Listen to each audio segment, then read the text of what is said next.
52 મહાની મેરડી છો શંકર ભગવાન ભાઈ સોનાની ચલમ લઈને આવી છો સ્વયં નારાયણે ગાજો ભરીને આલ્યા છે અને હું ગિરનારમાં બેહીને ફૂકું છું હું શુદ્ધ મન સપરા નથી કંદર મેરડી બોલું છું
મારો હોનાનો પુષ્પ વિમાન આવ્યો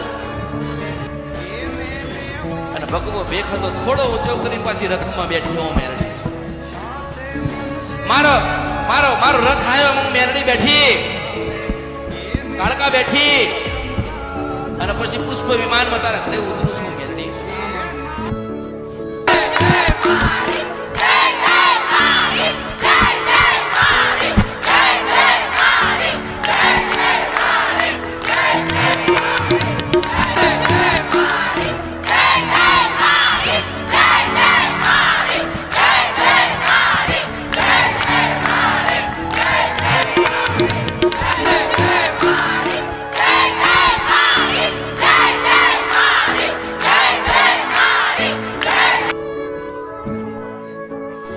માસ્ટર મારા 13,000 વર્ષ થયા હું ડોશી થઈ ગઈ છું મારાથી ચલાતું નથી મારાથી ખાવાતું નથી મારાથી બોલાતી નથી બેટા હું શું કરું પડી જાઉં છું મને વાગી જાય મને દુઃખ લાગે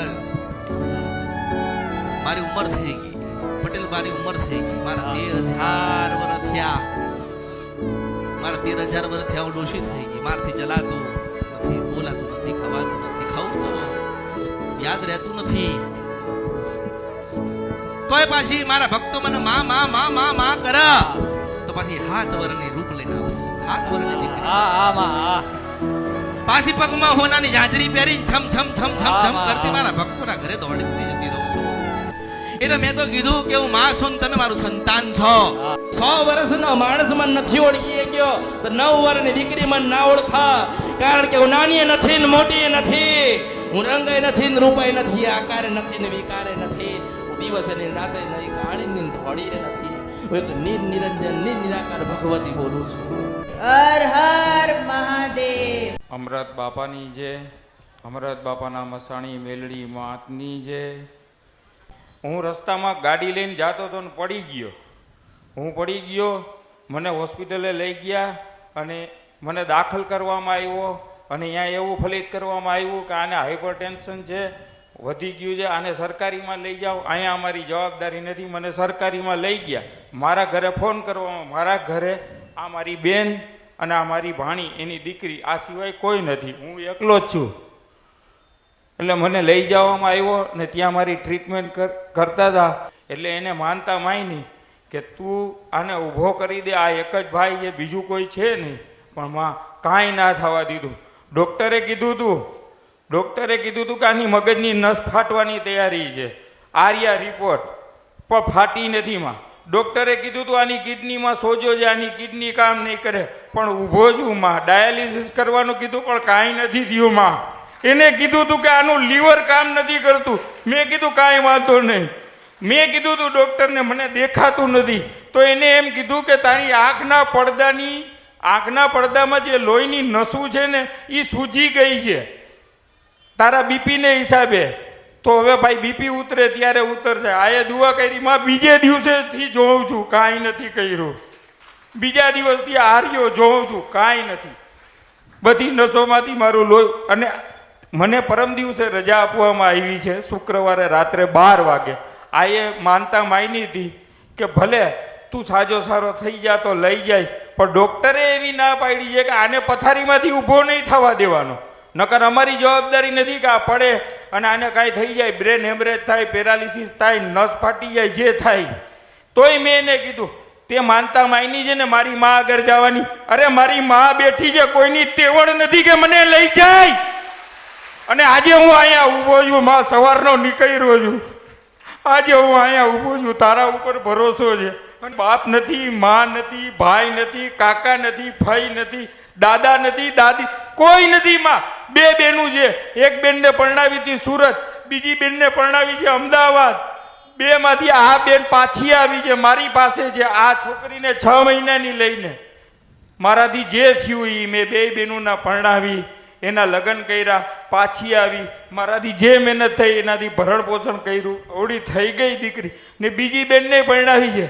હમણાં થોડોક ટાઈમ પહેલામાં બીજી બેનના સાસરેથી મને કીધું હતું કે તું અહીંયા આવ અને આ બેનને લઈ જા. મેં કીધું એક બેન છે, બીજી બેનને લઈ જાઓ. પણ માં હું તારા પારે આવ્યો હતો અને મેં તારી પાસે ખાલી પગે લાગીને કીધું તું માં કે જોજે એક તો છે, બીજી ના આવે, હું ક્યાં જઈશ. એક પણ માં એની સાસુ ને સસરા બે હતા, આજે અહીંયા છે, હજી છૂટું નથી થયું. અને એનો ઘરવાળો કબૂલ મંજૂર છે કે હું અમે બે રહેશું ભાઈ, આને નોખું નહીં થાય. આજે છે માં. અને આજે માં હું જીવતો જાગતો તારા ધામમાં હોઉં ને તો તારી કૃપા છે, મારી કુળદેવીની મેર. અને મારી કુળદેવીને જે કાંઈ કરવાનું હતું એ કરવાનું શીખવાડનારી માં આ ધામ. અને તે કીધું હું તો જાતો તો દીવો કરીને આયલો આવતો તો, મને શું ખબર કે અહીંયા શું કહેવાનું. પણ અહીંયા આવ્યો, મને જ્ઞાન મળ્યું કે શું કરીને બેસવાનું, કુળદેવીને શું કહેવાનું, કેવી રીતે મનાવવાની, એનું ભજન કરીને કેવી રીતે કરવાનું, એ કરું છું માં. જે હતી અભિલાષા આજે પૂરી થઈ. હું 16 દીથી અહીંયા બેઠો બેઠો કહેતો હતો કે રવિવાર આવી ગયો, મારી માનો માં નથી, પણ તું દર્શન દેતી હતી, અહીંયા દેતી હતી માં, કરતો તો દર્શન. તારો આભાર માં, લાખ લાખ આભાર. આજે જે થાય મારાથી જે શક્તિ થાય, જે ભક્તિ થાય હું કરું છું. અને મારા ઘરે જામનગરથી આવું છું માં, જામનગરથી આવું છું. મારું નામ કેતન વિઠલાણી છે. હું એક જ છું, પરિવારમાંય હવે એક જ છું, બીજું કોઈ નથી, વંશમાંય કોઈ નથી, હું એક જ છું. મારી કુળદેવીને કહું છું કે હું છું, અહીંયા સુધી સેવા કરું છું. હવે મારો વંશ નથી, ના મારે ઘરવાળી ના છોકરા, કાંઈ નહીં. આ બે બેનું છે અમારે. હું આ મારી બેન મોટી, નાની બેન, આ 3 જણામાં એક આ દીકરી છે. આ જ વંશ. પણ માં તારા ભરોસે જેટલું જીવાય એટલું ને, તું જેમ જીવાડે એમ જીવી લેશું. તું જીવાડ, મારી કુળદેવી જીવાડ, જે જીવાડે જે દી હોય માં પર જીવી લેશું. નિવેદ કરો છો? સમૂહ નિવેદ થાય છે માં, મઢે થાય છે. તો તું કેટલી વખત ગયો? હું નથી ગયો માં, નિવેદમાં નથી ગયો કોઈ દી. કોઈ દાડો નથી ગયો માં, કોઈ દાડો ગયો જ નથી. નિવેદમાં યા નથી. પછી એકલો છું, એકલો છું. સમૂહ નિવેદ થાય છે, જેને આવવું હોય એ આવો, એવું કે લોકો? હા માં. બોર્ડ મારે, બોર્ડ પર લખ્યો? ના ના માં, ઘરે મોકલાવે માં કે આ નિવેદ છે, તમે આવો. પછી આપણે જઈએ? હું નિવેદમાં નથી ગયો માં, બીજા કુટુંબો વાળા બધા ભેગા થઈને કરે છે. આ ભાઈ પાસે સમય નથી. ના માં, સમયની વાત નથી, પણ અમારું એ કુટુંબ બધા જાય નથી ના જાય એટલે એટલે જાતો. આ બધા જાય ને આ કેમ ના ગયો? કે તમે હમણાં નવેસરથી એવો કેવો નવો ચીલો પાડો? હા માં. ઘરે દીવા કરજો, કરવા હોય તો. હા પણ મઢે ખોખત જઈને બધા નિવેજા લઈ આવે. હા માં, જમાડી આવીશ ચોક્કસ. એક વખત કરો. હા માં. અને ઘરે તમારા મઢે નિવેદ કર્યા પછી હા માં, તમારા જીવનમાં કેટલા પરિવર્તન આવે પછી તારા મન કહેવાનું. હા માં, જે નિવેદ થાય છે એ બધા નિવેદ કરવાના. હા, અરે 9, 18, 22 બધા કર. હા માં. પાછું મને કે કેટલું નિવેદ કરું? હા હે? આ તો પાછું એમ પૂછે. હા માં, કરી આવું જઈને તમે. એક વખત જઈને જેટલા નિવેદ થતા હોય બધા નિવેદ કર. હા માં. અને મનમાં નક્કી કર હા માં. કે ભાઈ માં તમારે ત્યાં જ નિવેદ કરવા આવીશ. આપણે હા કશું માં. ફેંદવું નથી, હા માં. કોઈ દીવા કાઢવા નથી, હા માં. કોઈ દીવા બેહાડવા નથી. હા માં. બસ મનમાં નક્કી કર કે 12 મહિને હું તમારું નિવેદ કરવા આવીશ ના આવીશ. આમાં જ્યારે અહીંયા નિવેદ થાય છે, સમૂહ નિવેદ આ બધા કરે છે. એક વખત જા માતાજીના હા માં. મંદિરે ને એવું કે માં તારો દીકરો તને મળવા આવ્યો છે. હા માં. અને જીવાડો તું મારે તોય તો હા માં. અને આ નિવેદમાં તન કરવા આવ્યો તું રાજી ખુશીથી આ નિવેદ લેજે મારે કશું જોઈતું નથી આમાં અને તારું જીવન પરિવર્તન થાય ને તો માનજે હું મેરડી ગાતી આમાં તારી જો મારો પ્રયત્ન શું ખબર છે? હા. મારો પ્રયત્ન એટલો જ છે કે તમે તમારી માના થઈ જાઓ આમાં તેના કીધું મારું કોઈ નથી બધા મરી ગયા આમાં નથી બેનો બધી દુઃખી થઈ ગઈ તો મેં તને શું કીધું કે તું તારી માની પાસે જા આમાં તારી માન નિવેદ આપ આમાં તમારી માં મઢોમ તમારી રાહ જોતી હોય ને, માં જાય ક્યાં આમાં આપણે માની પાસે જવાનું છે કે માં આપણી પાસે આવે આમાં મારે આપણે જવાનું. પેલા માને જવાનો ને માને શણગાર કરવાનો ને માના નિવેદ કરવાના ને માના વધામણા કરવાના પછી એ માયના પગલા આપણા ઘરે પાડે છે આમાં. ઓળખો ને તો આમાં કરીશ તેડી આવીશમાં એક વખત જ્યાં આઠમ તો આવવાની હશે તો આવશે આમાં તને એવું લાગે કે હું એક વખત ત્યાં ગયો આમાં. બધા નિવેદ માતાજીને આપ્યા ને કીધું કે દર વર્ષે માં આવીશ આમાં એટલે બધું જ શાંત થઈ જશે આમાં જે આખા શરીરમાં દુખાવો છે ને મટી ના જાય ને તો મારું નામ કળિયુગમાં આમાં. મેળડી નહીં જો આજે માણસ દુખી થાય ને આમાં. તો તમે તમારા દેવમાં દુખી થયા છો કોઈ આમાં. પારકી માતા આવી નથી આમાં કોઈ માતા તમને દુઃખ આલતી નથી બસ આમાં. તમે એને ભૂલી ગયા ને આ. તમે દીવા અગરબત્તી તો બધા કરે જ છે આમાં નહીં કરતા કરીએ છીએ આપણા ગયડા મૂર્ખાન હતા તે ઘરે ચાવણ માતાને બેહાડી ચાવણ માતા તો બેઠી હતી જ ને ચોટીલા આમાં. પણ તમારી કરીને તમે બેહાડીને તમે આજે પૂજતા નથી તમે નિવેદ આલવા જતા નથી આમાં. તો દુઃખ તો આવે ને અમારી આવા ભૂલ કે થઈ ના માં. આવા? મને હા. કોઈ કહેવા વાળું નથી મળ્યું માં. અરે, મારી મેં કીધું ને ભૂલ. પણ. લાખો કરોડો ને હજારો ગુના થયા હશે માં.